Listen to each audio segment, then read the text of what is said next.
अस्सलाम वालेकुम, आप देख रहे हैं truth and facts. Adani group पे हिंडनबर्ग की जो रिपोर्ट आई है उसने मार्केट को हिलाकर रख दिया है। अडानी ग्रुप ने इसे इंडिया पर हमला बताया था, लेकिन सच तो यह है कि इंडियन स्टॉक मार्केट इस वक्त अच्छी हालत में है, लेकिन दूसरी तरफ अडानी ग्रुप को बहुत नुकसान हुआ है। अडानी ग्रुप को इस हिंडनबर्ग रिपोर्ट की वजह से 10,000 करोड़ डॉलर्स का नुकसान हो चुका है और गौतम अडानी अब एशिया के सबसे अमीर इंसान भी नहीं रहे। ये हिंडनबर्ग रिसर्च असल में करती क्या है और शॉर्ट सेलिंग क्या होता है और ये हिंडनबर्ग से जुड़ी कंट्रोवर्सीज क्या हैं, हम इस वीडियो में इन्हीं सब सवालों का जवाब ढूंढेंगे। हिंडनबर्ग के फाउंडर नीथन एंडरसन हैं। नीथन ने 2017 में हिंडनबर्ग रिसर्च की शुरुआत की थी। हिंडनबर्ग इस तरह के बिजनेसेस को एक्सपोज करती है जिसमें कोई फ्रॉड चल रहा होता है। हिंडनबर्ग ने अडानी ग्रुप ऑफ कंपनीज की एवेल्युएशन को कॉर्पोरेट सेक्टर का सबसे बड़ा फ्रॉड करार दिया है। हिंडनबर्ग ने इससे पहले भी निकोला कॉर्पोरेशन को एक्सपोज किया था। ये एक अमेरिकन कंपनी थी जो कि इलेक्ट्रिक ट्रक्स बनाती थी और उस वक्त उनका रेवेन्यू $30 बिलियन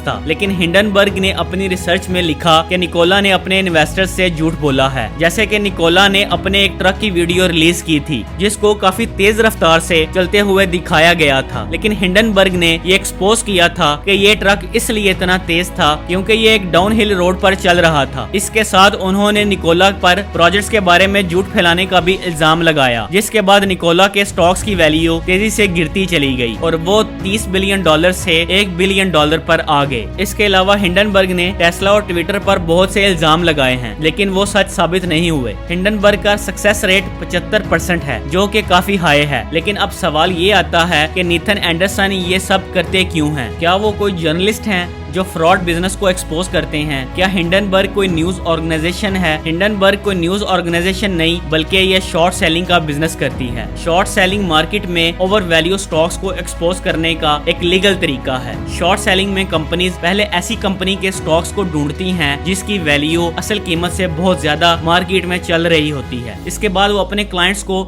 इन स्टॉक्स को शॉर्ट करने का कहते हैं। ये क्लाइंट्स इन स्टॉक्स को इनकी करंट कीमत पर बेच देते हैं, लेकिन वो उसी वक्त उन्हें नहीं बेचते, बल्कि ये स्टॉक्स कुछ टाइम बाद ट्रांसफर होते हैं, जैसे कि 1 महीने बाद। अब अगर 1 महीने में इन स्टॉक्स की वैल्यू गिर जाती है तो इनके क्लाइंट्स को फायदा होता है, क्योंकि इन्होंने जिस कीमत पर स्टॉक बेचे थे अब सामने वाली पार्टी को उसी कीमत पर वो स्टॉक्स खरीदने पड़ते हैं और फिर इसी से हिंडनबर्ग को कमीशन मिलती है जो इनकी कमाई होती है। कभी कभी शॉर्ट सेलिंग उल्टी भी पड़ जाती है, क्योंकि बिल्कुल पॉसिबल है कि उस 1 महीने में उन स्टॉक्स की कीमत गिरने की बजाय और बढ़ जाए और उनके क्लाइंट्स को नुकसान हो जाए। इसीलिए शॉर्ट सेलिंग को हाई रिस्क गेम माना जाता है। नीथन एंडरसन का नाम आज से 1 साल पहले भी खबरों में था, जब इन पर न्यूयॉर्क पोस्ट ने एक आर्टिकल लिखा था। इस आर्टिकल में लिखा था वो मॉरिशस की एक कंपनी पर रिसर्च कर रहे हैं और जल्द ही इसकी रिपोर्ट पब्लिश करने वाले हैं। ये रिसर्च असल में अडानी ग्रुप पर की जा रही थी, क्योंकि उनकी कंपनी में बहुत सी मॉरिशस की शेल कंपनीज ने स्टेक खरीदा हुआ है। मॉरिशस में शेल कंपनी बना के स्टेक खरीदने का अडानी का प्लान इसलिए था क्योंकि मॉरिशस एक टैक्स हेवन कंट्री है, जिसकी वजह से वो काफी सारा टैक्स बचा लेते। हिंडनबर्ग ने अपनी रिपोर्ट में लिखा है कि गौतम अडानी ने अपने बड़े भाई की मदद से लगातार अपने स्टॉक्स को मैनिपुलेट किया था और आर्टिफिशियली उनकी वैल्यू बढ़ा रहे थे, इसलिए उन्होंने अडानी ग्रुप के स्टॉक्स को भी शॉर्ट कर दिया। अब उनकी ये बेट ठीक होगी या नुकसान होगा ये तो हमें कुछ हफ्तों में पता चल जाएगा, लेकिन अभी ऐसा लग रहा है कि उनकी प्रेडिक्शन सही साबित होगी, क्योंकि अडानी ग्रुप के शेयर गिर रहे हैं। लेकिन इसी के साथ हिंडनबर्ग कंपनी को लेकर भी लोगों की ओपिनियंस बटी हुई हैं। बहुत से लोग हिंडनबर्ग पर ये इल्जाम लगा रहे हैं कि वो लोग जो भी करते हैं वो अपने प्रॉफिट के लिए करते हैं। जब भी उन्हें लगता है कि वो कहीं से पैसा बना सकते हैं वो सिर्फ तभी ही अपनी रिपोर्ट पब्लिश करते हैं और उस कंपनी के स्टॉक्स को गिरा देते हैं। अब ये सुनने में तो गलत लगता है, लेकिन कुछ लोगों का ख्याल है कि हिंडनबर्ग जैसी कंपनीज होनी चाहिए ताकि मार्केट के फ्रॉड्स को एक्सपोज करती रहें और इससे पहले के लोगों का बहुत बड़ा नुकसान हो जाए उससे पहले ही वो उन फ्रॉड्स को एक्सपोज कर दे। हिंडनबर्ग 2017 से अब तक ऐसी 16 कंपनीज की रिपोर्ट पब्लिश कर चुकी हैं। हिंडनबर्ग की रिपोर्ट आने के बाद क्रेडिट स्विस ने भी ये ऐलान कर दिया है कि वो अब अडानी के बॉन्ड्स को एक्सेप्ट नहीं करेंगे और एक तरह से इनकी मार्केट वैल्यू 0 हो गई है। यही वजह है कि अडानी को अपना FPO कैंसिल करना पड़ा। अब बहुत से लोगों के जहन में आ रहा होगा कि अडानी ग्रुप का क्या होगा। LIC ने भी अडानी ग्रुप में काफी इन्वेस्ट किया हुआ है और गवर्नमेंट बैंक्स ने भी उन्हें 47,000 करोड़ का लोन दिया हुआ है। तो क्या अब अडानी अगले विजय माल्या बन जाएंगे? जो लोग इस तरह की खबरें फैला रहे हैं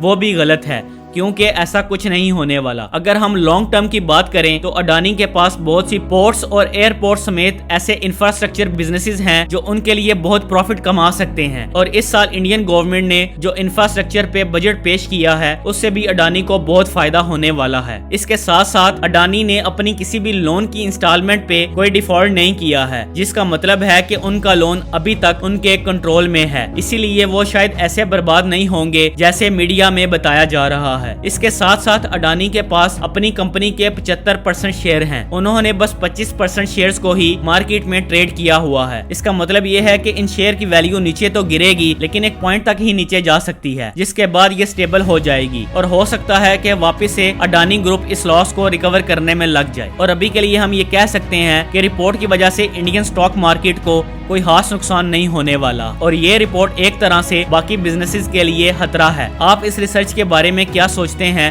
मुझे कमेंट करके जरूर बताइएगा। और अगर आप इस चैनल पर नए हैं तो सब्सक्राइब करके बेल आइकॉन को प्रेस करना ना भूलें।